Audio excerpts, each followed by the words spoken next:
손에 있는 부기보다 찬양드립니다. 손에 있는 부기보다 주를 더 사랑하는가. 이슬 같은 모습보다 주를 더 사랑하는가. 사랑의 빛 잃어가면 주님 만날 수 없어. 헛된 영화 바라보면 사랑할 수도 없어. 잠시 머문 이 세상 헛된 것들 뿐이니 주를 사랑하는 마음 금보다 더 귀하다. 언제 다시 주 오실지 아는 이가 있는가. 신랑으로 오실 주님 맞을 준비되었는가. 기름 없는 등불 들면 주님 만날 수 없어. 재림 나팔 소리 나면 예비할 수도 없어. 잠시 머문 이 세상은 헛된 것들 뿐이니 주를 맞을 준비함이 금보다 더 귀하다. 아멘. 기도하겠습니다. 은혜로우신 아버지, 우리가 사는 시대에 과연 뭐가 가장 중요한지를 깨닫게 하옵소서. 우리 눈을 열어 보게 하시고 우리의 귀를 열어 듣게 하시고 심령으로 깨달아지는 역사가 있도록 도와주옵소서. 영성적 물질관계, 생명단계 같이 나눕니다. 하나님께서 말씀을 통해서 깨달아지는 역사가 있도록 도와주옵소서. 시종을 맡겨오며 예수님의 이름으로 감사하며 기도합나이다. 아멘. 예, 이 시간에는 우리 훈련과정 교재 177페이지입니다. 177페이지에 보시면 생명단계, 영성적 물질관계, 생명단계가 나오는데요. 자, 우리가 영성을 형성해 가는 데 있어서 큰 기둥이 4가지가 있다고 그랬죠. 자, 성령의 구원사역, 이것은 우리 영혼 안에서 이루어지는 거라고 그랬어요. 그래서 우리 영혼이 거듭나고 중생하고, 그 거듭나고 중생한 영이 성장해서 예수 그리스도를 닮아가게 하는 훈련이 바로 성령의 구원사역이라고 보시면 되겠고요. 은사사역은 뭐냐? 하나님의 말씀대로 살 수 없는 우리 육체에다가 은사와 능력을 부어주셔서 하나님의 말씀대로 살 수 있게 하는 그 훈련이 성령의 은사사역이다 라고 볼 수 있고요. 4번째가 영성적 대인관계죠. 세상에 살면서 본능으로 살던 우리를 하나님께서 파트너를 통해서 훈련해서 정말 원수를 사랑하게 하고 그런 삶으로 바뀌어지게 하는 것이 대인관계고, 자, 오늘은 이제 영성적 물질 관계는 뭡니까? 우리가 세상에 살면서 물질이 필요하죠? 물질 없으면 어떻게 될까요? 살까요? 못 살까요? 물질 없으면 못 살 정도로 이 물질이 굉장히 중요한 거예요. 그래서 이 하나님께 주신 물질을 어떻게 관리하고 쓸 거냐라고 하는 부분이 매우 중요한 거거든요. 자, 그래서 오늘은 영성적 물질 관계의 4번째 단계인 생명 단계라고 볼 수 있습니다. 자, 정의를 한번 보시면 성도가 신령한 집으로 세워지고 성령님의 지도와 인도를 받아 물질을 심을 때에 하늘에는 상급이 쌓이고 이 땅에는 여러 배로 거두게 되는 생명적인 역사가 풍성하게 나타나는 단계다 그랬습니다. 그러니까 신령한 집으로 세워져야 이제 생명 단계의 삶이 이루어지는 겁니다. 보통 이제 우리가 상담 받으면서 가나안 4-7 되면 이제 신령한 집이 건축이 되어졌고요, 내주 하셨습니다. 이제 거기서부터 이제 생명 단계 삶이 이루어지는 거야. 예. 그래서 일단은 우리가 신령한 집이 세워져야 돼요. 신령한 집이 세워져야 되고, 그 다음에 조건이 뭐냐, 성령님의 지도와 인도를 받아 물질을 심을 때라는 조건이 붙어요. 예, 그러니까 내가 성장만 했다고 되는 게 아니라 성장에서도 그 물질을 사용함에 있어서 성령님의 지도와 인도를 받아서 물질을 사용할 때, 이게 중요한 거예요. 그래서 입문과정부터 계속해서 여러분들에게 강조했던 게 뭐야? 하나님께 묻고 해라, 묻고 해라. 물질을 쓸 때 하나님 앞에 어떻게 할까요? 얼마를 심을까요? 어떻게 사용할까요? 라고 하나님께 자꾸 물어서 물질을 쓰는 훈련을 해야 생명 단계에 들어가서도 여전히 그걸 잘 되는 거예요. 그러니까 우리 인생도 마찬가지예요. 그러니까 결혼하기 이전에 어떤 생활을 살았는가가 결국 결혼하고 나서의 삶이 달라지는 거예요. 그러니까 예를 들어서 이런 거예요. 그 결혼하기 전에 처녀가 그 친정 아버지와 관계가 안 좋아. 친정 아버지가 대화도 안 해.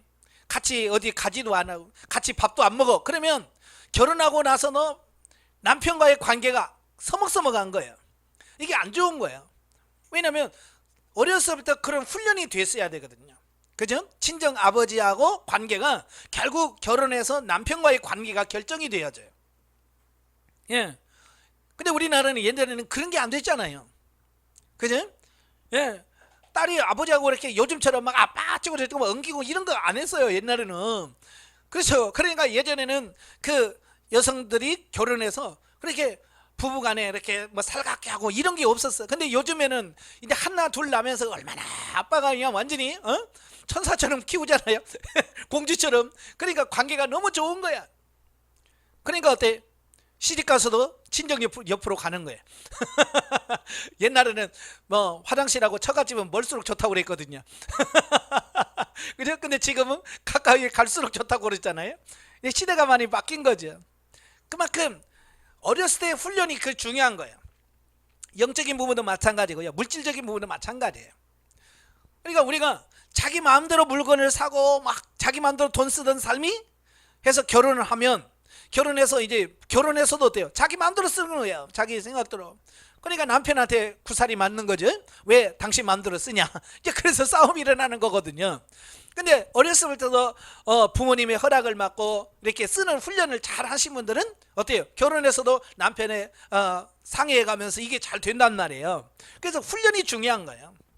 그래서 묻고 행하는 훈련이 잘 돼 있어야 생명 단계에 들어가서 하나님과 묻고 자연스럽게 생명적인 삶을 살아가는데, 이게 묻는 훈련이 안 되면 생명 단계에 들어가서 안 되는 거예요. 자, 그랬을 때 어떻게 해요? 하늘에는 상급이 쌓이고, 그 다음에 이 땅에서 여러 배로 거두는 생명적인 역사가 풍성하게 나타나는 단계가, 이걸 생명 단계라고 말합니다. 자, 1. 하나님이 받으시는 향기로운 제물. 거기 이제 빌립보서 4장 14절부터 20절 말씀이 나오는데요. 너희가 내 괴로움에 함께 참여하였으니 잘하였도다. 빌립보 사람들아, 너희도 알거니와 복음의 시초에 내가 마게도잔을 떠날 때에 주고받는 내 일에 참여한 교회가 너희 외에 아무도 없었느니라. 데살로니가 있을 때에도 너희가 한 번 두 번 나의 쓸 것을 보내었도다. 내가 선물을 구함이 아니요 오직 너희에게 유익하도록 과실이 번성하기를 구함이라. 내게는 모든 것이 있고 또 풍부한지라. 에바브로 디도편에 너희의 준 것을 받음으로 내가 풍족하니 이는 받으실 만한 향기로운 제물이요 하나님을 기쁘시게 한 것이라.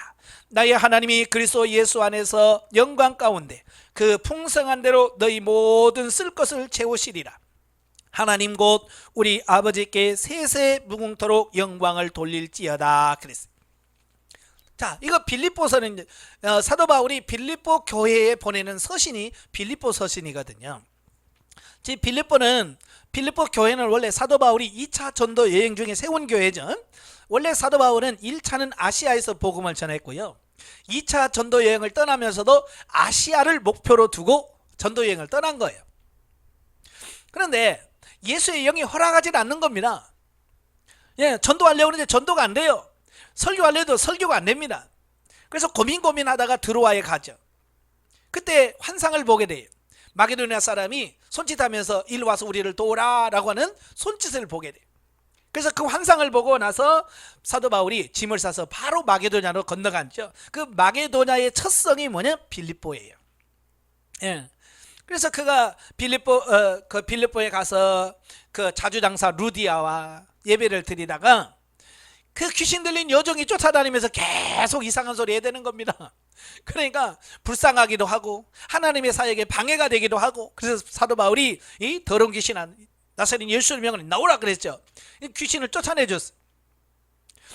그 여인이 누구냐면 귀신 들려고 점치는 사람이에요. 근데 귀신 나가버렸으니 점을 못 치네요. 그러니까 지금까지는 그 귀신 들려서 점쳐서 돈 벌던 주인이 이제 귀신 떠난 점을 못 치니까 화가 난 거죠. 그래서 관원에다가 고발해버린 거예요. 그래서 사도 바울은 재판도 제대로 받아보지도 못한 채 끌려가서 옷이 찢기고 채찍에 맞고 감옥에 갇히게 되는. 예. 그러나 그 속에서 그가 감사하고 기도하면서 찬송할 때에 하나님께서 옥토가 흔들리게 되고, 그런 과정을 통해서 간수의 가족들을 구원합니다. 그래서 자주장사 루디아와 이 간수를 중심으로 세운 교회가 바로 빌립보 교회지요. 자, 빌립보에서 그가 복음을 전합니다. 그리고 나서 그가 데살로니가로 떠납니다. 그런데 이 빌립보 교회 성도들이 자기들에게 복음을 전해서 구원의 복음을 전해주신 이 바울에게 너무 고맙고 감사한 거예요. 그래서 그 떠나는 그 바울에게 물질 선교비를 공급해 주는 겁니다. 데살로니가 교회 갔을 때도 한 번, 두 번씩이나 보냈어요. 예, 다른 교회는 그러지 않았어요. 근데 유독 이 빌립보 교회만큼은 사도 바울에 대해서 굉장히 물질 후원을 참 많이 한 어떤 그런 부분이라고 볼 수 있겠죠. 근데 그것은 사도 바울이 선교비 보내, 내가 너 전도해서 구원했으니까 뭐 보내, 그래서 보낸 게 아니잖아요. 그들이 순수하게 정말로 감사하고 고맙고, 그래서 자원해서 보낸 거잖아요. 그죠? 사도 바울이 보내라고 한 게 아니라 그랬어요. 내가 선물을 구함이 아니요 그랬죠. 그냥 너희가 잘 되기를 원해서 내가 그냥 한 것뿐이다. 근데 너희가 보냈다는 겁니다. 사실 사도 바울은 지금 빌립보를 쓸 때가 언제냐면 로마 감옥에 1차 투옥되어 있을 상태예요. 그러니까 사도 바울은 로마 감옥에 갇혀 있지 않으면 그가 천막 깁는 일을 하면서 돈을 벌어가면서 목회를 했잖아요. 그러니까 물질이 좀 풍족할 수 있죠. 쓸 수 있는데 지금은 로마 감옥에 있기 때문에 돈 벌 수 있는 수단이 없어요. 그죠? 그래서 물질로 어려움 당하고 있을 때에 빌립보 교회가 그 사도 바울을 생각을 해서 그에게 물질의 후원을 보내는 겁니다. 그러니까 그걸 받으니까 사도 바울이 마음이 얼마나 기쁘겠어요. 그죠? 어렵고 힘든 때에 그들이 그걸 물질로 후원하는 걸 보면서 너무 감사해서 그걸 그들에게 써서 보낸 서신이 빌립보 서신이고요. 거기서 뭐라고 그래요? 이는 받으실 만한 향기로운 제물이요 하나님을 기쁘시게 하는 것이라. 그들이 그 헌금을 보냈을 때 사도 바울이 그걸 보면서 이건 향기로운 제물이다, 하나님이 기뻐하는 제물이다, 자 이렇게 표현하고 있습니다. 자, 그 밑에 사도 바울은요, 빌립보에 있는 형제들이 복음을 위하여 자기에게 보내온 물질을 하나님께서 받으실 만한 향기로운 제물이라고 표현하고 있습니다. 자, 여기서 향기로운 제물이라고 하는 말은 성경에 보면 흠양한다, 연락하셨다, 그런 말을 많이 나오거든요. 이건 이제 구약의 그 제사에서 나오는 말들이거든요. 구약에서 번제를 드릴 때 어떻게 해요? 고기를 짐승을 잡아서 각을 떠서 번제단에다가 올려서 나무에 불을 지피면 그게 타서 올라가잖아요. 그죠? 향이 올라. 그걸 보면서 하나님께서 그걸 받으셨다라고 하는 것을 상징적으로 보여주고 있습니다. 그러니까 이런 거예요. 우리가 제사를 드리면 하나님이 연락하셔 기쁘게 받으신다. 우리가 물질을 쓸 때도 마찬가지예요.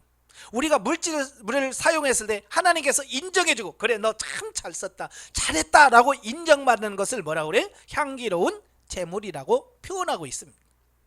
즉 하나님이 인정하셨다, 하나님이 받으셨다, 그런 의미를 담고 있는 겁니다. 그러니까 또한 사도 바울은 빌립보에 있는 형제들에게 하나님께서 필요한 모든 것을 풍성하게 채워줄 것이라고 말씀하고 있습니다. 예, 그러니까 향기로운 재물을 심는 사람에게는 반드시 하나님께서 뭐요? 채워주시는 하나님의 은혜가 있다, 이 말씀을 하고 있습니다. 그러니까 심고 거두는 법칙은 진리 단계에서부터 이미 말씀하셨잖아요. 예, 하나님께서는 하나님의 말씀대로 물질을 심으면 반드시 거기에 대해서 거두게 되어 있어요. 이건 어느 단계나 마찬가지예요. 예, 처음 단계인 최초의 의무와 책임 단계에서도 심으면 하나님께서 거두게 하셔요. 실용 단계에서는 우리를 가치관을 변화시키기 위해서 더 풍성하게 경험시켜주고, 진리 단계도 마찬가지고 생명 단계도 항상 하나님은 심으면 거두게 하신다는 것은 변치 않습니다. 이건 변치 않는 진리예요. 자, 넘겨서 오늘날도 마찬가지로 우리가 재물의 주인이 누구인지 분명히 알고, 이게 중요한 겁니다. 이게 가치관의 변화라고 그러죠. 예, 재물이 주인이 누구냐? 이건 가치관의 변화예요. 1단계에서부터 계속해서 이 가치관의 변화가 중요하다, 이걸 놓고 기도하라고 그랬잖아요. 그죠? 보통 뭐야, 물질은 내 거라고 생각을 해요. 왜? 내가 벌어서? 예? 내가 일해서 벌었으니까 내 돈이야 라고 생각하기 쉬워요. 그러나 하나님 뭐라고 해서 분명히 내 것이다, 예? 내가 너에게 주었다라고 이야기를 하거든요. 그죠? 그래서 내게 있는 물질은 내 것이 아니라 하나님께서 내게 주신 거다. 그래서 신명기 8장에 보면 그래요. 예, 너희가 가나안 땅에 들어가서 나중에 부유하게 돼서, 예? 교만하게 될 때 이건 다 자기가 했다라고 생각하지 마라. 내가 너에게 재물 얻을 능을 주셨다.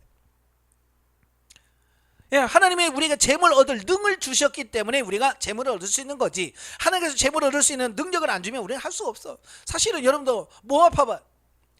몸 아파서 뭐 회사 출근 안 해. 그러면 회사에서, 예? 출근도 안 해도 돈 줘요? 그런 회사 없어요. 예, 안 줘요. 일한 만큼만, 예? 문호동 무임금이에요. 예, 하나님 그걸 통해서 하나님 내게 건강 주시고 내가 일할 수 있어서 이렇게 내가 돈을 버는구나, 이렇게 우리가 인식을 하는 거예요. 그래서 제일 중요한 게 가치관의 변화예요. 하나님이 주셨다, 이걸 가지고 그 다음에 성령님의 지도와 인도를 받아 영 중심으로 드리는 모든 물질, 이게 이제 중요한 겁니다. 그래서 하나님께 꼭 물으셔야 돼요. 성령의 지도 인도를 받으셔야 돼요. 부부간에도 그래요. 예, 물질로 싸움 안 하려면 상의하는 게 제일 좋아. 그죠? 보통 보면 물질로 돈 갖고 싸우는 집 보면 서로 상의를 안 해. 네 돈 내 돈 자꾸 챙겨. 그래? 부부래도 이건 내 돈이고 이건 당신 돈이고, 그래서 자꾸 네 돈 내 돈 따지고요. 돈을 쓸 때 묻지를 않아. 상의를 안 해. 그러면 그게 부부간의 갈등의 원인이 되는 거예요. 하나님도 마찬가지예요. 하나님과 상의를 자꾸 하셔야 돼. 하나님 이거 어떻게 쓸까요? 어떻게 할까요? 어디다 얼마를 할까요? 라고 하나님께 묻고, 그래서 하나님께서 감동 주시는 대로 하나님이 원하시는 대로 물질을 썼을 때 그 물질이 향기로운 재물이 된다. 아시겠죠? 예, 하나님께서 기뻐 받으시는 향기로운 재물이 될 뿐만 아니라 그 자체가 생명으로 바뀌고, 하나님께서는 이와 같은 자들에게 진리로 심을 기회를 더 많이 주시고자 많은 물질을 허락하시는 것이다. 이게 이제 중요한 거예요. 내가 물질을 잘 썼을 때 하나님께서 그래 더 열매 맺어, 그래 더 풍성하게 써 라고 해서 더 풍성하게 주신다라 라고 하는 사실이에요. 자, 이걸 비유로 보면 그래요. 저는 이제 가끔 시골에, 옛날 어렸을 때 사는 시골에 가면, 옛날에는 다 이제 농사를 졌는데, 이제 농사 그거 가보면 예전에 한참 일하셨던 분들이 참 할아버지 할머니들 하셔가지고 농사를 못 져요. 힘이 없어서. 그러면 옛날 짓던 농사를 젊은 사람들에게 뭐라고 그래요? 이렇게 주잖아요. 예? 져서, 예? 1년에 얼마씩 주고 너 써라 이렇게 줘요. 근데 그 논이나 밭을 빌려주는 사람이 누구한테 빌려주고 싶을까요? 잘 짓는 사람에게 줘. 그래 줬더니 막 풀도 안 매지, 막 그냥 엉망으로 기르지. 그러면 다음에 달라고도 안 줘요. 마찬가지예요. 우리도 하나님께서 물질을 주셨을 때 그걸 잘 관리하고 이렇게 열심히 하나님의 뜻대로 어디 했을까요? 라고 해서 물을 쓰면 하나님께서 그래? 잘하네. 더 가져. 라고 한단 말이에요. 근데 그걸 하지 아니하면 하나님께서 그렇게 안 한단 말이에요. 뺏는단 말이에요. 너 줘 갖고 이게 밭 아예 망치겠다 야. 다음부터 다른 사람 줄 거야. 니 내놔. 이렇게 된단 말이에요. 그래서 우리가 하나님께서 물질을 주셨을 때 바로 그걸 얼마나 잘 쓰느냐, 이게 중요한 거예요.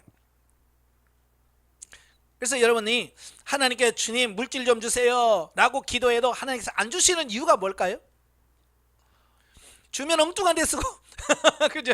줘봐야 엉뚱한 데 쓰고 하나님 원하는 대로 물질 안 쓰는 거야. 그러니까 안 주는 거예요. 옛날 다 경험해 보셨잖아요. 여러분 자녀들 용돈 줄 때 용돈만 줘봐 막 오락실 가서 다 쓰지 막 그러면 주겠어요? 안 줘. 달라고 그래도 너 또 가서 또 오락할 거지? 안 줘. 이렇게 된단 말이에요. 똑같아요 하나님도. 그래서 하나님께서 물질을 주신 이유가 뭐냐? 주신 물질을 가지고 더 많이 심어서 더 많이 거두고 풍성하게 누리고 이 땅에서 보면 하늘의 상급을 쌓도록 하기 위해서 그렇게 하신다라고 하는 사실이에요. 자, 2번 새롭게 시작되는 훈련. 생명단계라는 말의 어감에서 우리는 간혹 어떤 훈련의 마무리라는 생각을 하기 쉽다. 그렇듯 생명단계는 그리스도의 삶을 놓고 볼 때 실로 대단한 수준임에는 틀림없다. 그러나 또 다른 차원에서 보면 생명단계란 정상적인 그리스도의 삶의 시작을 의미한다. 그러니까 이런 거예요. 생명단계 와 끝났다, 이제 다 끝났네 라고 생각하기 쉽단 말이에요. 근데 그 끝난 게 아니라는 얘기예요. 쉽게 말하면 이런 거예요. 우리 젊은 사람들이 대학교만 끝나면 졸업만 하면 끝날 줄로 생각을 해요. 그죠? 근데 대학 졸업은 어찌 보면 새로운 사회의 시작에 불과한 거예요. 똑같아. 내가 3년 동안 훈련받는 것은, 내가 생명단계 들어왔다는 것은 이제 영성 끝이 아니라 이제 대학교 졸업해서 이제 사회에 나가서 지금까지 배웠던 것을 기본으로 해서 이제 앞으로의 삶을 펼쳐나가야 되는 거예요. 그러니까 대학 졸업했다라고 하는 것은 새로운 삶의 시작이지 끝이 아닌 것처럼 우리가 영성 훈련하면서 생명단계에 왔다라고 하는 것은 끝이 아니라 이제 제대로 된 정상적인 그리스도의 삶의 시작에 왔다라고 볼 수 있는 거예요. 아시겠죠? 비로소 정상적인 물질관계의 훈련다운 훈련이 시작됨을 말하는 것이다. 네. 그래서 생명단계에 오면 훈련 끝이 아니라 이제 생명단계에 맞는 훈련이 또 와요. 단계에 맞는 훈련이 와요. 그래서 훈련들을 잘 통과할 수 있어야 된다라는 겁니다. 내가 하나님을 알고 하나님께서 내 안에 내주내재하여 계시고 그 하나님께서 내게 허락하시는 물질을 가지고 영적인 재미를 마음껏 누리며 하나님께서 원하시는 뜻대로 사용하는 훈련을 말한다. 예. 자, 그래서 우리도 그래요. 예. 부모 자녀들 보면 어렸을 때는 부모가 용돈을 주잖아요. 그죠? 용돈을 줘. 그러나 성장을 하면 어때요? 이제 성장을 하면 자기가 일해서 벌어서 자기 용돈도 쓸 뿐만 아니라 부모나 11조라든지 헌금을 하면서 자기가 관리하면서 이제 누리면서 살도록 하는 게 뜻이에요. 마찬가지예요. 하나님도 마찬가지. 저도 이제 우리 딸내미가 고등학교 졸업하고 대학교 졸업하고 이제 돈 벌 때 처음에는 그런 게 안 되니까 다 가져와라. 제가 그랬어요. 다 가져와. 그래서 얼마 받냐? 얼마 받으면 11조 감사한금 먼저 떼라. 다 가르치는 거예요. 그래서 11조 떼고 감사한금 떼고 성교비 다 떼고 그러면 네가 1년 교통비가 한 달에 교통비가 얼마냐? 그 다음에 네가 쓸 용돈이 얼마냐? 통신비가 얼마냐? 이거 다 계산해요. 계산하니까 한 40만 원 남네. 그러면 이건 적금해. 그렇게 해서 그런 훈련을 시켜놓으니까 지금은 혼자 다 해요. 이제 그런 게 다 되니까 이제 혼자서 적금 때 되면 적금 타서 다시 정기 예금으로 넣고 이런 거 자기가 관리해요. 이게 훈련이 되니까 그게 되는 거예요. 그게 안 되면 참 나이만 먹은 사람들 많아. 그죠? 나이만 먹었는데 가진 게 하나도 없어. 장가 가려는데 장가 가려는데 돈도 하나도 없고, 시집 가려도 왜 돈 벌어서 다 써버리고 노르고 막 이렇게 쌓아놓은 게 없으니까, 예, 결혼하려고 해도 할 수 없는 이런 부분이 된단 말이에요. 예, 왜? 훈련이 안 돼서 그래. 훈련이 안 돼서. 그래서 부모는 자녀들에게 그런 훈련을 잘 시켜서 스스로 할 수 있게끔 만들어. 영적인 부도 마찬가지. 하나님께서 열심히 훈련시키시는 이유가 뭐예요? 이제 생명 단계에서 자연스럽게 하나님 주신 물질을 가지고 생명적 삶을 살도록 하기 위해서 훈련을 시키는 거예요. 자, 성령님의 지도와 인도를 받아 하나님께 드리고 이웃에게 심기 때문에 이 물질 관계는 곧바로 생명적인 대인관계로 연결되어진다라고. 이제 생명 단계 들어가면 모든 게 다 연결이 다 돼요. 내 기둥이 따로따로가 아니야. 영과 은사와 물질과 대인이 따로따로가 아니라 생명 단계에 들어가면 이게 다 통합되고 하나가 되어서, 이래 물질 관계가 결국은 물질 문제만이 아니라 이게 대인 관계와 바로 연결이 돼요. 왜냐? 바로 심는 대상이 누구냐? 사람이잖아요. 그죠? 심는 대상이 사람이에요. 그렇기 때문에 이 물질을 심는다고 하면 바로 사람 대인 관계가 연결이 되어지는 이런 부분들을 보게 돼요. 예.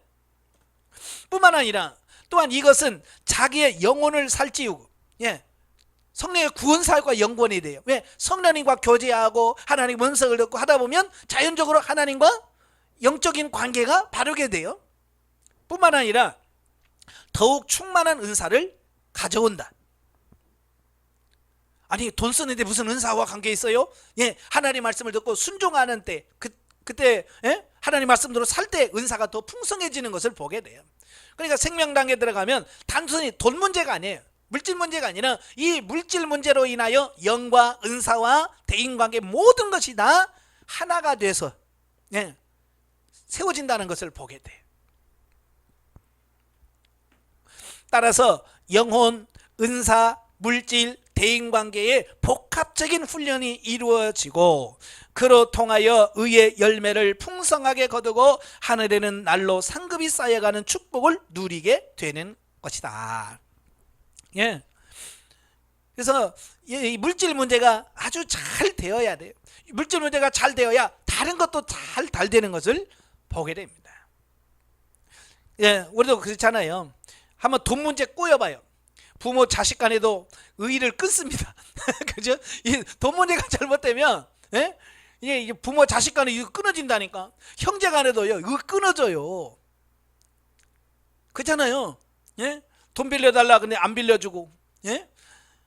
부모한테도 용돈도 안 주고 그러면 이거 부모와 자식 간에도 관계도 이게 멀어져요. 이게 그래서 이 물질 문제가 이 성장해서 어른으로 살아가는 데서는 굉장히 중요한 거예요. 그 치사한 것 같지만요, 이 돈 때문에 가까워질 수 있고 멀어질 수 있어요. 예, 영적인 힘으로 똑같아요. 자, 그러면 3번 생명 단계에서의 특징을 봅니다. 예, 생명 단계에서의 특징이 뭐냐? 육신적인 차원에서의 이익을 초월한다 그랬어요. 이제 생명 단계에 들어오면 물질을 사용함에 있어서 육신적 차원의 이익을 초월합니다.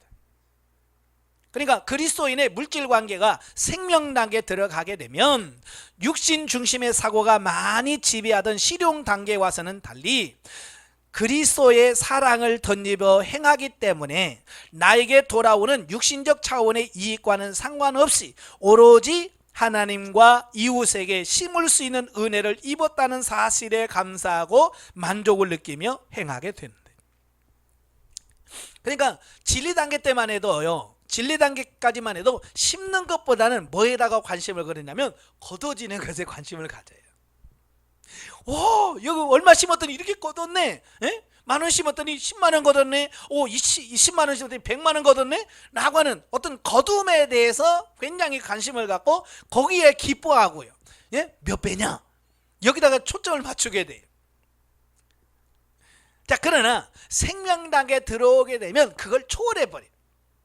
얼마를 거두냐, 몇 배를 거두었느냐, 이게 중요한 게 아니고요. 중요한 게 뭐냐면 내가 심을 수 있다는 사실에 감사해요. 야, 내가 성장했구나. 예전에는 이게 아까워서 못했는데 내가 이제 자연스럽게 되네. 이런 거예요. 하나님께 11조 드리는 것도 옛날에는 11조 되면서 이거 뭐 세전이냐 세후냐, 세금 떼고 나냐 세금 떼고 난 후냐, 뭐 이런 거 가지고 고민하잖아요. 여러분들 아직도 그거 고민합니까? 왜냐면 생명당들은 그렇게 중요한 게 아니야. 하나님이 주신 건데 전부 이게 다 하나님이 주신 건데, 그럼 하나님께 주시면서 뭐 세금 떼기 전이냐 후냐 이게 뭘 갈등이야. 더 많이 드리고 싶고, 그죠? 하나님께 더 많이 드리고 싶어. 그게 마음이 되는 거예요. 그래서 그렇게 심을 수 있다는 게 감사하는 거예요. 부모에 대해서도 부모에게 용돈을 내가 드릴 수 있다는 사실에 대해서 감사하게 돼서 기쁨으로 용돈을 드리게 되는 어떤 이런 부분들을 보게 되는 거예요. 그 다음에 심을 수 있음에 감사하는 거예요. 이게 뭐예요? 심을 것이 있음에 감사. 여러분 아무리 심고 싶어도 있어야 심지. 그렇잖아요. 없으면 못 심잖아요. 예전에 저도 참 헌금하고 싶은데 없어서 못 드릴 때가 너무 많았거든요. 근데 지금은 하려고만 마음 먹으면 얼마든지 있단 말이에요. 그러니까 와, 나한테 심을 것이 있구나. 옛날에는 심으려고 해도 심을 것이 없어서 못 심었는데 이제는 내가 심으려고 하니까 심을 것이 있구나. 그래서 심을 것이 있다는 사실에 대해서 감사하는 거예요. 이게 바뀌어지는 거예요. 바뀌어지는 거예요. 저도 이제 저도 뭐 군대 갔다 와가지고 돈도 안 벌고 바로 신학을 갔거든요. 그러니까 뭐 나는 뭐 돈이 없잖아요. 그치? 아무것도 없어요. 아무것도 없이 시작한 거예요. 그러다 보니까 결혼해서도 뭐 둘이, 나도 돈 벌어놓은 거 없지, 집사람도 돈 벌어놓은 거 없지. 그래서 제 집사람한테 얼마 있냐 물어봤더니 200만 원 있대. 돈 벌어서 뭐 하는 게 200만 원 있대. 그럼 그걸로 시작하자. 그래서 200만 원 가지고 이제 신혼살림을 차린 거예요. 그래서 100만 원은 월세 보증금, 그리고 100만 원 가지고 뭐 살림살이를 다 산 거예요. 장롱 조그마한 거 사고, 책상 하나 사고, 책장 하나 사고, 살림살이 가스레인지 사고 막 이런 거 하고. 그래서 신혼 100만 원 가지고 신혼 차린 거예요. 그러니 뭐 어렵죠. 그때 제가 교회에서 사례비가 5만 원이었어요. 근데 월세가 5만 원이었어요. 그렇게 시작한 거예요. 그러니까 늘 어렵죠. 그러니까 저희 부모님한테, 어머니한테 용돈 드린다는 것은 상상도 못한 거예요. 생각지도 못한 거예요. 늘 왜? 내가 없으니까. 내가 월세도 내야 되는데 월세도 없지. 등록 신학교 다니으니까 학교 다니니까 학비도 내야 되지. 매일같이 뭐 차비해야지. 이게 돈을 많이 들어가고, 돈은 안 나오고, 거기다가 몸까지 아프지. 그러니까 저희 어머님이 틈틈이 저에게 도와주신 거예요. 틈틈이 도와주셨어요. 그러니까 신학교 다닐 때도 가끔 어머니께서 등록금 해라 그래서 얼마 모아서 또 주시고. 그래서 다니다 보니까 하도 이제 받다 보니까 나중에는요 이게 습관이 되더라고요. 습관이 돼. 근데 제가 생명당에 들어왔을 때 어느 날 주님께서 저에게 그래요. 이제 어머니한테 받지 말고 네가 어머니한테 드려라, 심어라 라고 말씀을 하시는 거예요. 근데 있어야 심지. 그죠? 그래서 개척은 했지. 월세는 40만 원 나가지. 성도는 없지. 막 이러니까 나도 힘든 판인데 하나님께서 너도 이제 어머니한테 용돈을 드리라. 네가 이제 받지 말고 드리라는 거예요. 그래서 알았습니다. 어떻게 드릴까요? 뭐 내가 있어야지. 그래서 카드 가지고 은행 가가지고 20만 원을 현금 인출을 했어요. 카드 현금 인출을 했어요. 서비스를 받아가지고 20만 원에서 봉투를 넣어서 이제 명절 때 집에 가가지고 어머니한테 드렸어요. 그러니까 어머니가 야 네가 무슨 돈이 있다고, 왜 한 번도 받아본 적이 없으니까 저희 어머니 야 무슨 돈이 있다고 네가 날 드리나. 자, 그러면서 뭐 안 받으시려고 하시는 거예요. 왜? 한 번도 그런 적이 없기 때문에. 그래서 제가 안 해요. 이제 하나님께서 주실 거예요. 저 용돈 안 주셔도 돼요.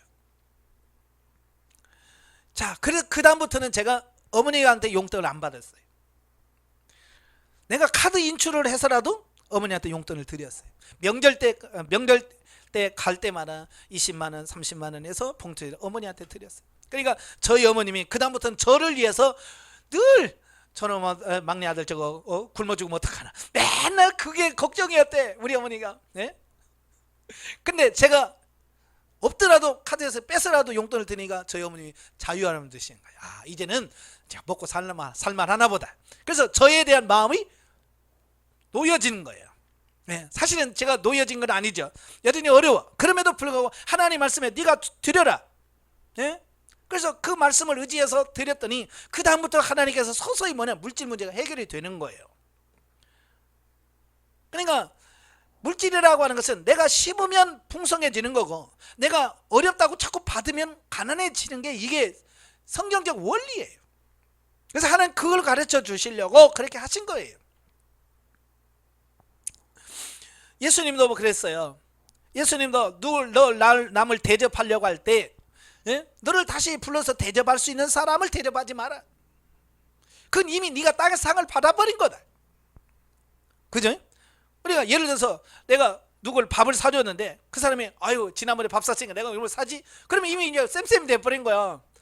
그죠? 그러나 그 사람이 내가 사줬을 때 너에게 갚을 사람이 없는 사람, 네가 대접했지만 대접하지 못했을 때 하늘의 상이 있다. 예수는 분명히 말씀했잖아요. 받으면 안 돼. 베풀어야 돼. 오히려 자신은 물질적으로 채워주시는 하나님의 손길을 감당할 수 없다는 겸손한 고백을 통하여 주신 물질이 하나님의 뜻대로 잘 사용되기를 위해서 기도하게 된다. 그러니까 얼마나 거두냐가 아니라 정말 하나님께 주신 크든지 작든 이걸 하나님의 뜻대로 물질을 쓰도록 이렇게 바뀌어요. 제가 생명나게 들어가서 어느 날 있는데 제가 아는 목사님이 전화가 왔어. 목사님 왜요? 그랬더니 혹시 목사님 돈 있어? 왜요? 그랬더니 30만 원만 빌려줘. 나 지금 급하게 30만 원 쓸 때가 있는데 하면 빌려주면 내가 한꺼번에는 못 주고 매달 10만 원씩 해서 내가 이렇게 갚을게 그러더라고요. 그래서 하나님께 물었죠. 하나님 이거 줘요? 그랬더니 성령께서 저에게 하시는 말씀이 너 주면 못 받는다 그러시. 분명히 그분은 한 달에 10만 원씩 해서 석 달에 갚아주겠다고 했거든요. 근데 성령께서 뭐라고 말하는 너 그 빌려주면 너 못 받는다 그러시는 거예요. 제가 어떻게 했을까요? 예? 옛날 같으면 그래요? 아이고 내가 속을 뻔했네. 깜짝 나 없어요 그랬을 거예요. 근데 생명당에 들어오니까 그래요? 그러면 제가 심죠 뭐. 못 받아도 괜찮아요. 그래서 목사님한테 아이고 알았어요. 그냥 계좌번호 주세요. 그래서 보내줬어요. 지금 20년 되는데 지금도 못 받았어. 지금도 못 받았어요. 네. 얼마 전에 만나더니 치매 걸리셨더라고 그 목사님이. 나도 잘 기억을 못해. 나도 기억 못하는데 30만 원 빌려간 거 기억하겠어요? 그러니까 영원히 못 받는 거야 이건. 왜냐하면 난 처음부터 그분에게 줄 때 받을 생각도 없었고 받을 계획도 없었기 때문에 지금 그분을 볼 때만 섭섭하네 뭐 하네 그런 마음이 일려 없어요. 왜? 처음에 줄 때 나는 빌려준 게 아니라 그냥 주었기 때문에 그래요. 이렇게 생명당에 들어오니까 이게 내가 얼마를 거둘 것이냐 이게 아니라 그게 관심이 없어져요. 그래서 예전에는 물질 있으면서 하나님 이거 얼마나 주실래요? 뭐 이러면서 하는데 이제는 그런 게 없어졌어요. 이게 거둠에 대해서 별로 이렇게 관심이 없어요. 그러니까 지금은 몇 배를 거두었는지 뭐 어떻게 심어서 어떻게 거두었는지 옛날 건 기억이 되는데 지금은 기억이 안 나요. 왜? 심어놓고 잊어버려요. 심어놓고 잊어버리니까 그래. 산에 가면 상수리 나무가 많아요. 상수리 나무, 참나무가 많은데 참나무가 많은 이유는 뭐 때문에 많냐면 이런 거예요. 이 다람쥐가 열심히 갖다 모아놓잖아요. 그지? 열심히 갖다 놓고 겨울날 먹고 살려고 그걸 막 땅속에다 다 묻어놔요. 묻어놨는데 이 다람쥐가 깜빡해가지고 놓쳐. 생명을 못 찾아 먹은 거예요. 예, 못 찾아 먹으면 그게 땅속에서 썩어서 거기서 나무가 나는 거예요.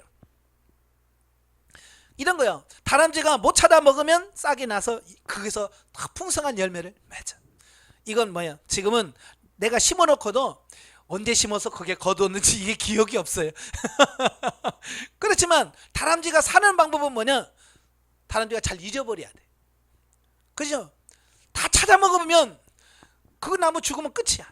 근데 잊어버리잖아요. 그러면 잊어먹고 안 찾으면 거기서 싹이 나서 큰 참나무가 열리면 거기서 수십 배, 수백 배, 수천 배가 거기서 열리는 거야. 그래 자기가 살고 자기 후손들이 계속 그 살 수 있는 비결이 뭐냐? 깜빡하고 심어놓고 잊어버리고 못 찾아 먹은 거, 이게 상이 되는 거예요. 오늘 우리도 똑같아. 생명나게 들어오니까 그냥 누가 빌려주세요. 아, 예. 심어라. 네. 옛날에는 언제 줄 건데 하나님 이런 거잖아. 몇 배 주실 건데요. 이러잖아. 근데 그런 관심이 없어지는 거야. 이게 초월한단 말이에요. 이게 생명나게 들어와야 이게 가능하대. 그 다음에 두 번째가 청지기 의식이 확고해 준다. 청지기 의식이 확고해져. 이 청지기라고 하는 것은 뭐예요? 관리자라는 얘기잖아요. 쉽게 말하면 은행 직원 같은 인물이에요. 예. 근데 은행 직원에는 뭐야? 하루에도 수백만 원, 수천만 원 자기 손에서 왔다 갔다 하잖아요. 그죠? 그런데 은행 직원은 이건 내 돈이야 라고 생각해요? 만약에 은행 직원이 이거 내 돈인데 라고 생각하면 은행 일 못합니다. 그죠? 우리 가서 내 돈 맡긴 거 100만 원 줘요 그러면 왜 돈 아깝게 왜 찾아가요? 그러잖아요. 왜 자기 돈이라고 생각하면 아깝다고 생각해요. 근데 은행 직원이 아깝다고 해요 안 해요? 안 해요. 내가 1000만 원을 찾아가든 2천만 원을 찾아가든 1억을 찾아가든 이용해 주셔서 고맙습니다. 그래. 왜? 지 돈 아니거든. 자, 이런 거예요. 이제는 이 생명락에 들어가면 내 돈이라는 개념이 없어져요. 이건 하나님께서 내게 맡겨준 거. 그죠? 하나님 내게 맡겨준 거라고 하는 이 관리 의식이 생긴단 말이에요. 그래서 이제 물질이 들어가고 나가고 이게 별로 그렇게 중요하지가 않아요. 예, 거기 보면 누가복음 12장 42절 44 보면 주께서 가라사대 지혜 있고 진실한 청지기가 되어 주인에게 그 집 종들을 맡아 때를 따라 양식을 나눠줄 자가 누구냐. 주인이 이럴 때에 그 종은 이렇게 하는 것을 보면 그 종이 복이 있으리라. 내가 참으로 너희에게 이르노니 주인이 그 모든 소유를 저에게 맡기리라 그랬어요. 그러니까 내가 할 수 있는 것은 뭐예요? 관리하는 겁니다. 주인이 맡겨놓으신 걸 가지고 때를 따라 양식을 나눠주면서 그 일만 관리를 잘하면 되는 거예요. 저도 생명 단계에 들어갔을 때 하나님께서 하나의 경험을 시켜줌을 통해서 내가 물질의 주인이 알고 나는 관리자구나 이걸 깨닫게 하시는 과정이 하나 있었어요. 그게 뭐냐면 제가 생명 단계에 들어갔을 때 제 친구 목사님이 대구에서 목회를 해요. 대구에서 목회하는 친구 목사님이 갑자기 전화가 왔어. 권 목사 왜요? 그랬더니 계좌번호 불러봐. 왜요? 그냥 불러봐. 그래서 불러줬더니 100 얼마를 100만 원인가 넣어줬어요. 이건 뭔데? 그랬더니 우리 처제가 직장을 옮기면서 교회를 옮기는데 아직 교회를 못 정했다는 거야. 교회를 못 정해서 11조를 낼 교회가 없어가지고 11조를 이렇게 몇 달 모아놨다는 거야. 몇 달 모아놨는데 그걸 내긴 내야 되겠는데 어디다 내야 될까 생각하다가 자기 형부가 대구에서 목회하니까 형부에다가 들려고 형부한테 전화를 한 거예요. 근데 교회가 크니까 굳이 뭐 그걸 자기 교회 하나마나 똑같거든요. 그래서 고민하다가 이거 어떡할까 그러다가 제가 생각났다는 거예요. 그래서 나한테 보내주라고 하려고 계좌번호를 알려달라는 거예요. 그래서 알려줬더니 100만 원인가 들어왔어요. 그래서 저도 이제 훈련만 하나님 이거 왜 줘요? 저도 이제 뭐 우리 교인도 아니고 그냥 그래서 받아놨어요. 그래서 하나님 이거 왜 줘요? 대답이 없어요. 그럼 어떻게 했을까요? 대답이 없어요. 그래서 알았습니다. 그리고 이제 그 돈을 통장에 넣어놓고 이제 계속 있는 거지. 왜? 하나님 쓰라고 말을 안 하니까 나도 쓸 수가 없어. 근데 좀 있다가 또 전화 왔어요. 며칠 있다가 그 목사님 또 전화 왔어. 내가 얼마 보냈어? 그래서 또 100만 원인가 또 보냈어. 그래서 200만 원이 됐어요. 이 돈이 없다가 통장에 200만 원 있으니까요. 저도 이제 이 없어봐야 알아. 200만 원 별거 아니지만 그때 당시에는 200만 원 엄청나게 큰 돈이야 저한테는. 네. 그래서 야 200만 원 있다. 야 좋다. 근데 이거 내 돈을 쓸 수가 없는 거야. 왜? 하나님이 허락하셔야 쓰지. 그래서 하나님 이거 뭐 어떻게 써요? 어디다 써요? 대답이 없어. 그때 마침 컴퓨터가 제가 286을 썼거든요. 예. 그 부팅 해놓고 화장실 갔다 와도 아직도 두둑두둑 하고 있는 거예요. 그때 당시 486이 막 처음 나왔을 때요. 예, 486 지금 486은 쓰지도 않지만 이 486 그때는 최고로 좋은 게 그때가 100, 200 얼마요. 그 컴퓨터가 세트로 사면 200 얼마인데 이 컴퓨터를 사야 되겠다. 하나님 살까요? 그러니 대답이 없. 하나님 대답이 없으니까 쓸 수가 없잖아요. 그래서 통장만 넣고 맨날 통장 보면서 200 있네. 그걸 맨날 그것만 하고 있는 거예요. 근데 어느 날 성탄절 감사 예배를 마치고 성탄 감사 예배를 마치고 이제 오후에 앉아 있는데 누가 노크를 해요. 그래서 나가봤더니 우리 선배 목사님이 나중에 이제 영성훈련 받으시는 목사님이신데 그분이 오셨어요. 그래서 모셔가지고 봉투를 하나 이렇게 꺼내서 저한테 주시더라고요. 이게 뭐예요? 그랬더니 이거 오늘 성탄 감사헌금 들어온 거예요. 그러더라고요. 그러니까 성탄 감사헌금이 들어왔는데 하나님 어떻게 쓸까요? 그랬더니 너 권목사 갖다 주라 그러더니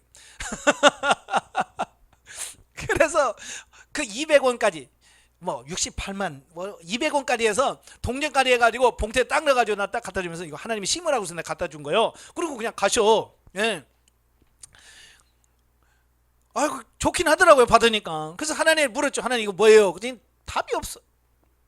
그래서 어떻게 해? 하나님 쓰라고 말 안 하니까 어쩔 수 없지 뭐. 그래서 뭐 통장에 다시 다 계좌에다 다 넣어놨어요. 예, 내 맘대로 안 되니까 쓰면 안 되니까 그건 아니까 통장에 넣어놓고 이제 뭐 이래저래서 260만 원 정도 되니까 야 이게 좋은 거예요. 그래서 이제 컴퓨터를 살까 아니면 그때 뭐 그레이스 뭐 이런 거 베스타 있어요. 베스타 헌 거라도 준 거라도 살까 차를 살까 컴퓨터 살까 이거 두 가지를 가지고 고민하면서 하나님 차 사요 아니면 컴퓨터 살까요? 근데 대답이 없는 거예요.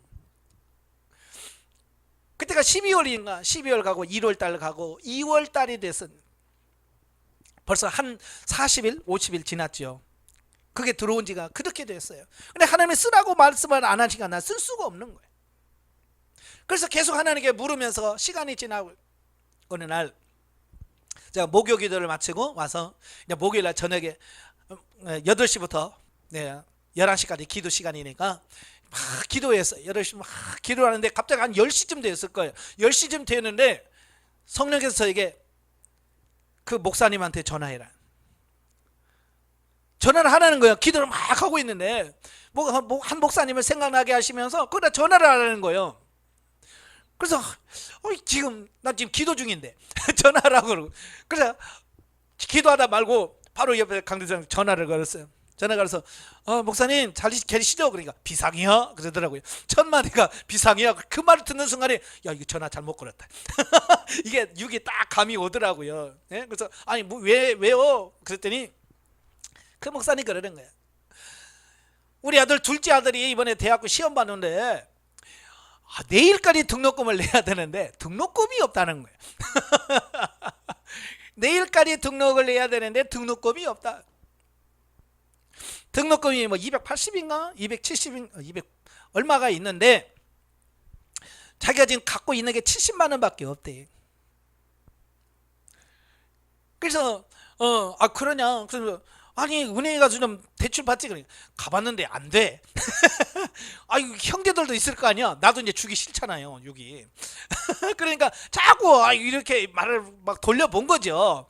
예? 그러면서 막 이 속에는 막 싸우는 거예요. 이때를 위하여 하나님이 예비해 놓은 거다. 이제 그러면 하나는 한편에 영은 그렇게 사고 육은 어떻게 이게 들어온 건데 얼마 만에 내가 돈이 들어왔는데 이 두 가지가 이 안에서 막 싸우는 거예요. 그제? 그래서 막 두 마음이 아직 정해지지 않으니까 계속 나도 막 입으로 막 계속 말 거는 거지. 아니 좀 그래도 형님한테 좀 달라고 해봐. 그러면서 막 하면서 이 속에는 막 계속 싸우는 거야. 하다 보니까 내가 안 해봤겠어 그러면서 딱 하면서 아이고 우리 딸도 지금 고3인데 지금 학교에 식대를 내야 돼. 식대를 못 내가지고 지금 학교도 밥을 못 먹는다고 막 그런 얘기까지 하는 거야. 이거 뭐 혹대에다 혹까지 더 붙인 거야.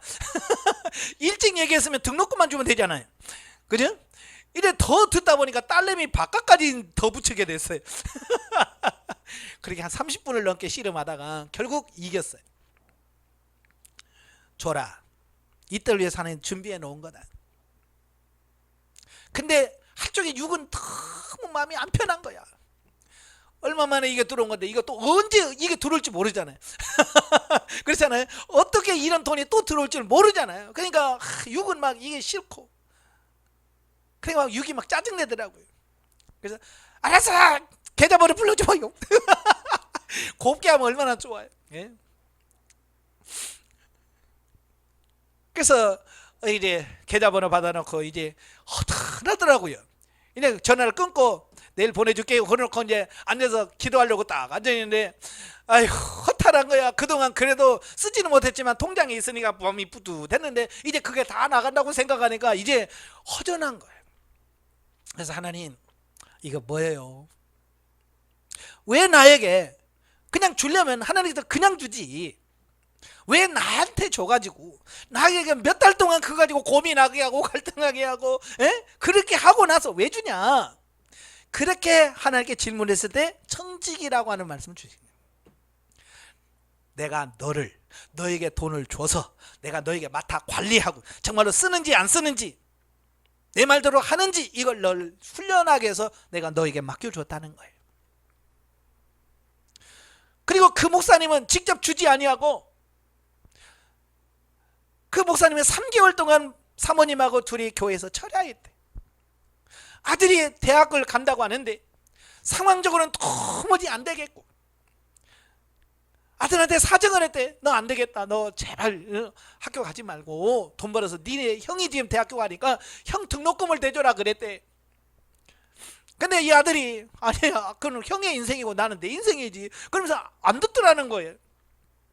그러니까 뭐 부모가 할 수 있는 게 뭐였어? 목사가 하는 게 노가다를 뛸 수도 없고 그래서 두 분이 철야기도를 하는 거예요. 그러니까 돈은 나한테 맡겨놓고 철야기도는 그분이 하고 또 엉뚱하게 다른 목사님은 나한테 돈을 막 보내주고 이런 거예요. 이게 딱 그 순간 청지기야 라고 하는 말씀을 딱 듣는 순간 이게 다 고리로 다 연결되어진 거예요. 그잖아요. 내가 돈 달라는 것도 아니고 그냥 괜히 돈을 주신 거잖아요. 그잖아요. 목사님도 괜히 나한테 돈 갖다 주고 이런 거예요. 이유 없이 그냥 준 거예요. 그리고 나는 그걸 가져가서 어떻게 했을까 나는 남대로 막 고민하면서 그걸 고민하면서 그걸 관리하고 있고 이분은 기도하고 있고 그러면서 그걸 연결시켜 주는 거야. 그래서 이거였구나. 만약에 이거 누가 이 중에 누구라도 하나가 꼬이면 이게 안 되는 거죠. 그렇잖아요. 다른 목사님한테 야 너 권 목사한테 돈 줘라. 근데 그분이 싫어요? 안 줘요. 그러면 이게 나한테 돈을 안 주면 나한테 돈을 올 일이 없지요. 근데 그분들은 하나님 감동에 순종해서 나한테 준 거예요. 그리고 하나님께서 그렇게 준비시켜 놓고 나한테 이걸 주라고 했는데 내가 여기서 못 줘요. 이거 내 거예요. 라고 안 주면 이 고리가 끊어져 버리는 거예요. 하나님의 돈이 물질이 이렇게 물 흐르듯이 이렇게 흘러서 이렇게 하나님의 뜻이 이루어져야 되는데 나에서 끊어져 버린다는 거예요. 그래서 이걸 흘려보내야 되는구나. 그래야 어때요? 또 이것이 그들을 통해서 하나님의 뜻이 이루어진다는 거예요. 그런데도 육체가요 참 제가 독한 게 아는 게 뭐냐면 나중에 이제 주면서 뭐라고까지 얘가 육이 타협이 들었냐면 신학교 간다면 주고 일반 대학교 간다면 주지 말자. 거기까지 가는 거예요 육체가. 그래서 어디 학교인데 그래 신학교야 그러더라고. 그래서 이거 뭐 이제 내가 약속해 신학교 간다면 주고 그렇지 않으면 안 간다 결정을 했거든요. 그래 신학교 야 그러니까 더 이상 내가 뭐 이제 이걸 타협하거나 뭐 이럴 게 없잖아요. 알았어요 하고 보내주면서 하나님 얼마 보내줘야 돼요? 등록금이 200만 원 부족하다는데 딸내미 바깥 못 내자고 왔잖아. 딸내미 밥값까지 내야지. 그래서 버티다가 20만 원 더 내서 220만 원을 보내드렸어요. 그러니까 그 다음날 바로 등록을 하게 되고 신학교를 갔어요. 그러니까 그 목사님은 해결이 된 거잖아요. 3개월 동안 기도하고 문제가 해결된 거 얼마나 감사해요. 그러니까 그 목사님이 그 아들을 불러놓고, 야, 너 권목사가 이렇게 해서 너 가는 거야. 너 은혜 고맙게 생각하고 너 그 교회 가서 너 배워라. 배울 게 있는 목사다. 그래서 그 아들을 우리 교회로 보냈어요. 개척교회 자기 교회도 교사가 부족한데 우리 교회로 보냈어요. 그래서 우리 교회에서 군대 가기 전까지 한 1년 반 동안 신학교 다니면서 저희 교회 섬기다가 군대 가면서 이제 가게 됐는데 몇 년 전에 목사 안수까지 받았어요. 자, 이런 걸 보면서 이제 그 과정을 거치면서 내가 청직이구나. 그래서 내 주머니에 들어왔다고, 내 호주머니에 들어왔다고, 내 통장에 들어왔다고 내 게 아니고 이건 관리하는 거다. 그래서 주님께서 야 여기 흘려보내, 네 흘려보내, 야 여기다 심어, 네. 이게 그때 정립이 되어진 거예요. 이건 내 돈이 아니라 언젠가는 흘려보내야 될 거다. 그래서 물이 고이면 썩잖아요. 그죠? 흘려보내야 되는데 이게 안 돼가고 이렇게 하고 내가 쌓아두면 그게 내 거가 될 것 같은데 그게 썩어. 그래서 그 원리를 아니까 이제 빨리빨리 순종하는 게 최고 좋겠구나. 그래서 사고를 바꾼 거예요. 지금도 마찬가지예요. 통장에 돈이 있든지 얼마 있든지 이게 중요한 게 아니라 주님께서 흘려보내기를 원하실 때 아멘 하고 흘려보내. 이건 네 돈 내 돈이 없어요. 하나님께서 쓰시고자 하면 쓰는 거예요. 금년에도 선교사님 너무 어렵잖아요. 선교사님 어려워. 보내라. 네, 보냈어요. 또 어렵게 목회하시는 분이 100만 원 어렵다고 해서 어떻게 해요? 100만 원 보내라. 보내고 또 보낼 거예요. 하나님께서 흘려보내라 그러면 보내는 거예요. 이게 생명당에 들어오니까 청지의식이 확고해지는 거예요. 내 돈이 내게 아니다. 그 다음에 세 번째가 뭐냐, 말씀이 실제가 되는 것을 풍성하게 경험한다 그랬어요. 그러니까 성경 말씀은 성령의 감동으로 쓰여진 하나님의 말씀이다. 그 말씀은 바로 생명이다. 그러나 그 생명의 말씀이 어떤 이에게는 아무런 효력도 없고 재미도 없다. 왜 그런가? 그 이유는 그 사람의 삶이 진리적이고 생명적이지 못하기 때문이다. 자, 이런 거예요. 이건 마치 진짜 몸에 좋은 약이 있어. 이거 먹으면 그냥 병이 나. 근데 안 먹으면 소용이 있을까요? 아무리 좋은 약이라도 안 먹으면 소용없어요. 마찬가지예요. 이 생명의 말씀, 진리의 말씀이요. 그런데 내가 실천하지 않고 그 말씀에 순종하지 않으면 나와 아무 상관없는 거예요. 그러니까 어떤 분은요, 이 성경 말씀을 읽고 막 은혜 받았어요, 막 너무 좋아요 그런다면, 왜? 그분은 말씀대로 말씀을 듣고 순종하면서 하나님께 주신 은혜를 경험하니까 너무 좋은 거야. 그런데 이 순종하고 행하는 사람이 없는 사람은 그냥 말씀은 그냥 여기만 있고 삶 속에서 경험이 안 되니까 결국은 뭐예요? 자기 적용이 하나도 안 되니까 말씀이 그냥 글자지 뭐 이러면서 지나가는, 똑같은 성경인데도 여러분 순종하는 사람에게는 반드시 살아있는 하나님의 역사가 나타나요. 그러나 순종하지 않으면 아무 의미가 없어요. 그러니까 오늘 이 물질적인 부분도 내가 이 의식을 가지고 이걸 아멘하고 순종하고 주의 말씀대로 물질을 흘려보내고 심고 했을 때 거기서 열매가 맺히고 하나님의 살아계심이 나타나는데, 그렇지 않은 사람은 뭐 하나님이 계신지 뭔지 이게 감이 안 오는 거예요. 왜? 안 하니까. 아시겠죠? 이게 살아본 사람만이 풍성하게 누릴 수 있게 되는 이런 부분을 보게 돼요. 놀라운 사실은 우리가 영적으로 성장하고 장성하여 우리의 삶이 진리적이고 생명적 차원으로 들어가면 역사적 사실로 쓰였던 말씀이 현재의 자신의 삶을 영적으로 조명하고 있음을 발견하게 된다. 이게 중요한 게 뭐냐면, 물질 문제가 이렇게 해결이 되잖아요.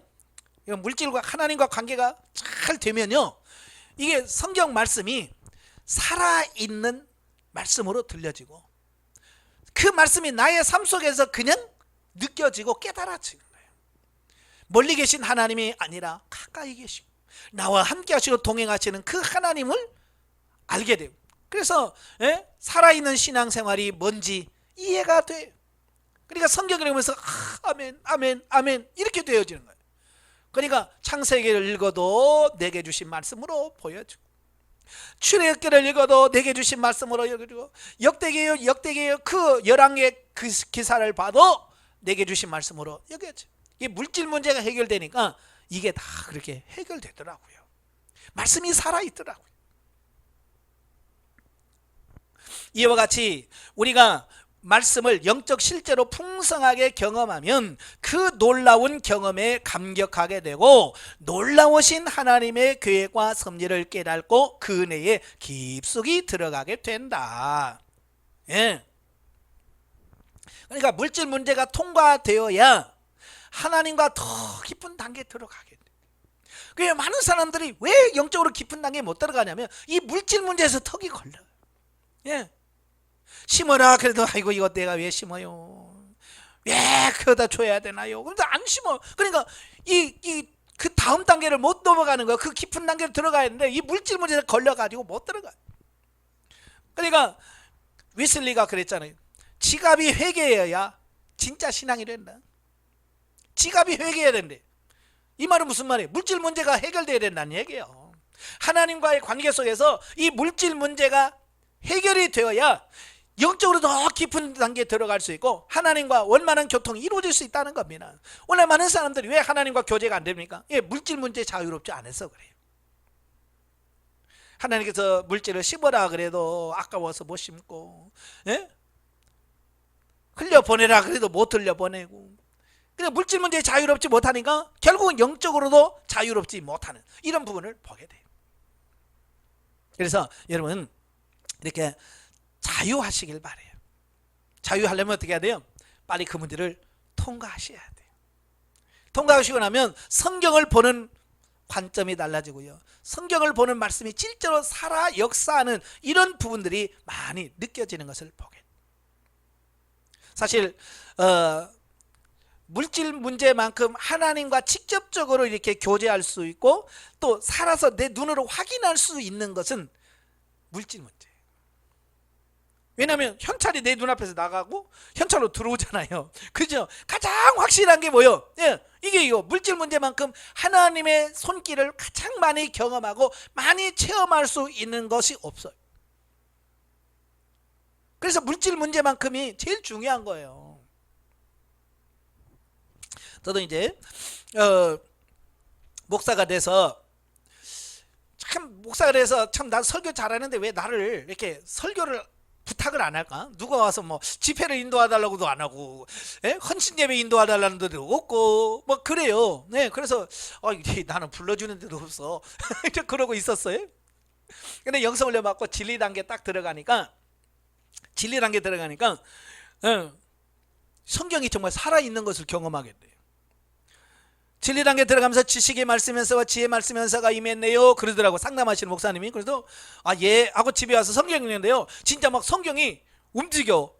난 처음 그것을 경험한 거예요. 성경을 딱 보면 성경이 쫙쫙쫙쫙 꽤 맞춰지는데요 기가 막혀. 옛날에는 돼지 3마리 잡잖아요 보통. 제목이 나오면 1돼지, 첫째는, 둘째는, 셋째는. 그래서 돼지 3마리는 잡아야 끝나는구나 이제 되잖아요. 보통 돼지 3마리를 잡는데 어쨌든 막 돼지가 안 잡힐 때가 많아요. 그죠? 그래서 제일 고민하는 게 이게 뭘 해야 돼? 뭐 이런 고민하는데 그 딱 지식의 말씀에서 지혜 말씀의 인사가 딱 임하고 하나님 본문 주세요. 그래서 본문을 딱 줘서 본문을 딱 읽는 순간 이게 쫙쫙 꿰어 맞춰지는데요. 이게 막 움직여서 1, 2, 3 이게 정리가 쫙쫙쫙 돼버리는 거예요. 너무 신기한 거예요. 그래서 빨리 지식의 말씀에서 지혜의 말씀의 연사가 임해야 돼. 그리고 이제 와 말씀이 신기하다 재밌다 하고서 막 성경 읽는데 제가 전도사 때 같이 북한 선교에서 사역했던 사모님이 전화가 왔어. 목사님 예요 부흥회 하실래요?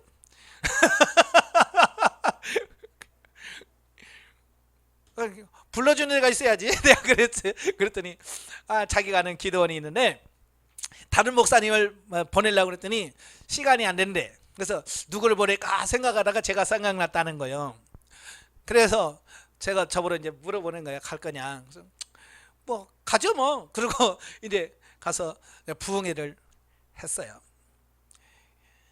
근데 부흥회를 했는데 가서 이제 가는 기도원이라고 해서 갔거든요. 갔더니 원장님 한 분, 그 다음에 반주자 한 분, 그 다음에 회원 2명 앉아있고 나까지 5명이에요. 부흥회로 갔는데 5명, 강사까지 합쳐서 5명. 첫날 갔더니 그래서 부흥회를 그래도 뭐 저는 이제 사람 숫자 안 보니까 그냥 열심히 했어요. 막. 예, 그래서 오후에 2시부터 5시까지 하고 또 저녁에 7시부터 7시 반부터 10시까지 2번 열심히 했어요. 그래서 그 다음날 갔더니 10명이 모였어요. 예, 그 다음날 갔더니 20명이 모였어요. 마지막 날 25명까지 모여서 집회를 했어요. 예. 그래서 4일 동안 했더니 수고했다고 20만 원 사례비를 주시더라고요. 그래서 고맙습니다 하고 첫 열매니까 내가 지금까지 부흥회 처음 해봤거든요. 전도사 때는 뭐 그냥 했는데 목사가 돼가지고 첫 부흥회니까 첫 열매로 다 드렸죠. 하나님 앞에 다 드리고 그 다음 주에 그 원장님이 전화가 왔어요. 목사님 너무 은혜 받았습니다. 그러면서 저희 전임 강사로 매주 화요일날 오셔서 말씀을 전해주면 안 될까요? 전임 강사로 매주 화요일날에 오후 2시부터 5시까지 이걸 집회를 인도해 달라는 거예요. 근데 목사님 조건이 있어요. 뭔데요? 사례비는 없어요. 사례비는 없어요. 그러시는 거예요. 사례비는 못 받는데 내가 왜 가? 본능은 그래요. 근데 그 순간 하나님께 물었어요. 하나님 왜 사례비는 못 받는데 왜 나를 보냈어요? 그랬더니 하나님께서 뭐라는 너 훈련이다. 내가 너를 훈련해서 세우려고 보내니까 가라. 예, 알겠습니다. 그래서 제가 사례비 없어도 괜찮아요. 예, 제가 할게요. 하고 매주 가서 이제 거기서 집회를 인도하는데 너무 고맙잖아요. 나 같은 걸 누가 써줘? 써준 일 없는데 또 훈련이라고 하니까 내가 훈련비를 주면서 훈련 받게 해달라고도 지금 되는데 훈련비도 안 받고 그냥 하니까 얼마나 좋아요.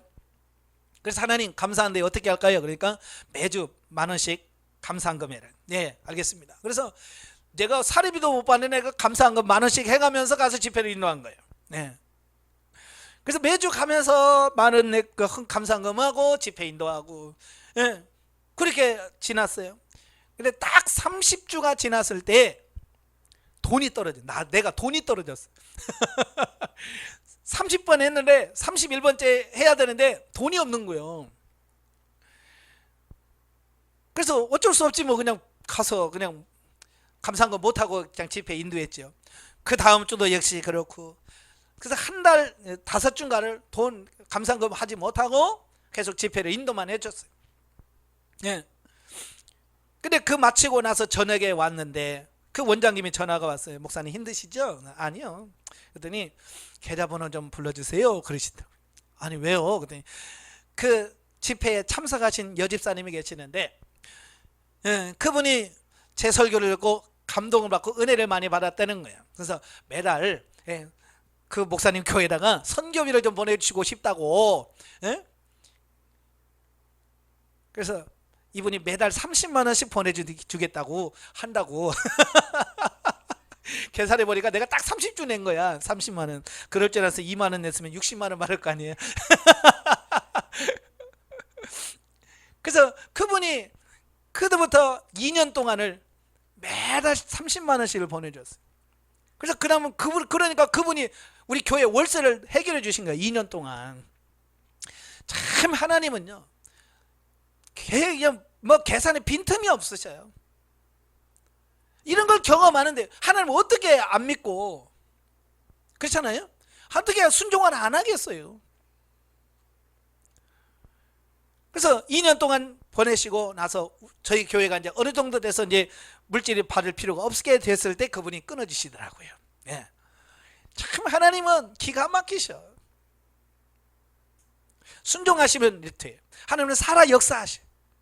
아시겠죠? 자, 4번 모든 것이 생명으로 바뀐다 그랬습니다. 이제까지 행하던 모든 행위들은 근본적으로 썩어 없어지는 것들이었다. 하나님께서는 육신으로 행하는 모든 것들을 사망이라고 말씀하셨다. 예, 그러니까 생명당에 들어와야 그때부터 뭐가 돼요? 심고 거두는 것이 생명이 돼요. 그러면 진리 단계까지는 뭐냐? 훈련이에요. 아시겠죠? 진리 단계 때만 해도 뭐 하나님께서 심으라고 그래 심고 뭐 하지만 이건 그냥 없어지는 것들이 생명 단계에 들어가야만 내 것이 돼. 예를 들어서 이런 거예요. 대학교를 졸업하고 직장을 다녀요. 그래서 돈을 벌어요. 그래서 돈을 벌어서 친정집에다가 뭐 결혼 안 했어요. 친정집이 먼저 없지 뭐 자기 집이죠. 자기 집에다가 막 TV를 사놓고 냉장고를 사놔요. 시집 갈 때 이거 갖고 가요? 안 가져가요? 이거 다 친정집에 주고 가는 거예요. 갖고 가는 거 아니야. 이게 뭐냐? 바로 그런 것 같아요. 진리 단계는 내가 열심히 묻고 행했지만 그건 뭐냐? 그냥 묻고 가는 거예요. 이거 훈련 차원에서 그냥 끝나는 거예요. 하늘의 상급이 안 돼. 생명 단계에 들어갔을 때 비로소 그때부터 뭐가 되냐? 이제 상급이 돼서 하늘나라에 쌓이게 되어지는 거예요. 그러니까 왜 많은 사람들이 천국에 가서 왜 상이 없냐? 이게 진리 생명 단계까지 못 가면 상급이 없는 거예요. 신앙생활을 그렇게 오래 해도 생명 단계 가지 않으면 하늘의 상급이 없는 거예요. 아시겠죠? 우리가 뭐 웃기는 뭐 재미난 얘기로 뭐 개털 모자 쓴 장로님 그 예화도 있잖아요. 예? 열심히 신앙생활하고 잘 섬겼는데 천국 가서 내가 열심히 일했으니까 아마 내 면류관은 큰 거일 거야. 그래서 제일 큰 데 가서 이름 대면서 내 그 면류관 달라. 그러니까 명단이 보더니 없는데 옆으로 가라고 해서 작은 데로 갔더니 거기도 없는 거야. 또 가라고 해서 제일 작은 데 갔더니 거기도 없더래. 제일 끝에 가니까 개털 모자로 쓴 면류관이 있더라니. 거기에 자기 이름 썼더래. 자, 이런 게 있잖아요. 그러니까 뭐냐? 내가 생명 단계에 가지 않으면 내가 헌금하고 막 교회 봉사하고 승리하는 모든 것들이 뭐냐면 그냥 그걸로 끝나는 거예요. 생명이 안 되면 하늘에 상급이 없어요. 아시겠죠? 그래서 여러분들이 빨리 생명 단계에 들어가야 거기서 적게 심든 많게 심든 그게 내 거가 돼. 우리 사람도 그러잖아요. 결혼해서 가정을 꾸렸을 때 월급을 적게 받든 많게 받든 뭐예요? 그게 자기 것이 돼. 자기 살림이 되는 거예요. 그죠? 그래서 거기서 적금 해놓으면 내 재산이 되고, 물건을 사놓으면 내 재산이 되는 거고, 그냥 그런 거예요. 그때 생명이 되는 것처럼 똑같아. 살리는 것은 영이니 육은 무익하니라. 내가 너에게 이른 말이 영이요 생명이니라. 예수님도 생명이 되어야 된다라고 말씀하고 있거든요. 또 로마서 8장 5절 6절 육신을 쫓는 자는 육신의 일을 영을 쫓는 자는 영의 일을 생각하라니 육신의 생각은 사망이요 영의 생각은 생명과 평안이니라. 생명적인 단계가 가야 그게 생명이 되어지는 것을 보게 돼. 자, 영의 생각은 생명과 평안이라고 하는 말은 무슨 뜻인가? 하나님께서는 오직 성령의 지도와 인도를 받아서 행하는 삶, 영 중심으로 행하는 삶에만 가치를 부여하시고 생명으로 인정하신다는 뜻이다. 이게 중요한 거예요. 그 전에는 가치가 없는 거예요. 우리도 그러잖아요. 곡식을 가도 뭐 공판한다고 그러잖아요. 벼농사 져서 공판한다고 해서 쭉 마루에 자루에다 싸놓으면 쿡 찔러서 이렇게 빼놓고 검사하잖아요. 뭐 양가 그다음에 등에 뭐 이런 걸 받아요. 등에는 뭐냐? 품질이 나빠가지고 이게 품질 등수에 들 수 없는 등에 이건 싸요, 싸. 그래 등에도 못 드는 거 있어요. 썩거나 이런 것은 이건 퇴짜. 아무리 많아도 이건 뭐야? 안 받아줘. 공판을 안 받아줘. 그건 의미가 없는 거예요. 아시겠죠? 우리가 하나님 앞에 가서 내가 이렇게 많이 했는데요. 합격이 안 되면 불합격되면 그거 아무 쓸모가 없다는 얘기예요. 그러니까 하나님 앞에 인정받을 수 있게끔 물질을 쓰는 게 중요해요. 아까 향기로운 재물이라는 게 그런 거잖아요. 하나님이 인정받을 수 있는 재물이 향기로운 재물인 거예요. 그래서 얼마를 많이 하느냐 안 하느냐가 중요한 것이 아니라 하나님이 인정할 거냐 안 할 거냐 이게 중요한 거예요. 아시겠죠? 예. 비록 은사적으로 행한 삶이었다고 해도 그 중심이 실용주의적이고 육신적인 이익을 바라는 수준에 머물러 있다면 그것은 생명이 될 수가 없다. 예. 그래서 성장을 강조하는 것이다. 예, 성장하지 않으면 이런 가치관이 안 바뀌어요. 그래서 생명적인 삶을 살 수가 없는 겁니다. 그래서 물질 관계가 생명 단계로 들어갔다라고 하는 것은 물질에 관한 모든 가치관이 완전한 영 중심으로 바뀌어 하나님이 원하시는 대로 사용되어질 수 있는 좋은 환경과 능력을 부여받았다는 뜻이다. 그러니까 생명 단계에 들어갔다고 해서 다 되는 게 아니라 이제 내가 살 수 있는 그 기반이 됐다라는 얘기라는 거예요. 이제부터 거기서 생명적인 삶을 사느냐 안 사느냐는 것은 내가 하나님께 묻고 얼마나 순종하느냐에 따라서 될 수도 있고 안 될 수도 있고. 그러니까 어떤 사람은 생명 단계에 들어가서 막 생명이 풍성하게 되는 사람이 많아요. 왜? 이건 하나님께 묻고 계속해서 물질로 사는 사람은 더 풍성해지고, 생명 단계에 왔지만 묻고 행하지 않은 사람은 뭐요? 열매가 없는 거예요. 그러니까 같은 대학교를 졸업해도 어떤 사람은 잘 풀려가지고 막 잘 나가는 사람이 있고, 어떤 사람은 실직자가 있잖아요. 안 되는 사람이 있잖아요. 그게 똑같은 대학교를 가서도 이렇게 결과가 달라요. 생명량에 들어가도 누구는 생명이 풍성하고 누구는 생명이 없고, 이게 차이가 난다고 말이에요. 그게 무슨 차이예요? 내가 얼마나 하나님께 묻고 생명적인 삶을 사느냐, 여기 따라 달라지는 겁니다. 예. 즉 그대로 행하기만 하면 모두 생명이 되고 상급이 되는 것이다.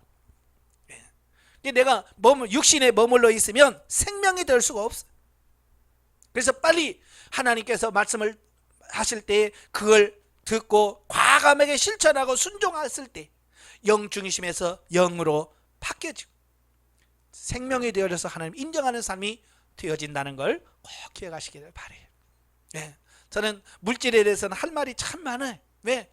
정말 물질에서는 경험하고 체험한 게 너무 많아. 그러니까 이건 실제야, 실제. 이건 뻥이 아니에요. 뭐 헌금 내라고 뭐 강조하는 게 아니잖아요. 제가 뭐 여러분에게 우리 교회에다 헌금하라고 이 설교하는 게 아니잖아요. 이 강의하는 게 아니잖아요. 여러분의 가치관이 바뀌어서 하나님이 원하시는 곳에 물질을 심고 거두면 여러분의 삶의 현장, 목회 현장에서 여러분이 누려지는 거지. 예? 제가 뭐 얻어지는 건 없어요. 여러분이 바르게 사시길 바랍니다. 물질적으로 생명 단계에 꼭 들어가시길 바라요. 네, 기도하겠습니다. 은혜로우신 아버지 감사합니다. 오늘 물질 단계, 생명 단계를 같이 보았습니다.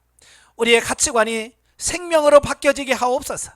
이제 내 것이라고는 가치관에서 하나님의 것이라고는 가치관으로 바뀌어지게 하시고, 내 마음대로 쓰던 것이 이제는 하나님의 뜻대로 말씀대로 쓰여지는 역사가 있게 해주옵소서. 특별히 우리의 가치관이 청지기 의식으로 바뀌어지게 하시옵소서. 내 주머니 있다고 내 것이 아니요, 내 통장에 있다고 내 것이 아니요, 내 명의로 됐다고 해서 내 것이 아니요, 하나님의 것임을 깨닫게 하셔서 하나님이 원하실 때 하나님의 뜻대로 쓸 수 있는 우리가 될 수 있도록 도와주옵소서. 그래서 하나님이 인정하는 정말로 향기로운 제물이 되는 귀한 역사가 있게 해 주옵소서. 예수님의 이름으로 감사하며 기도합나이다. 아멘. 하나님께 영광드립니다.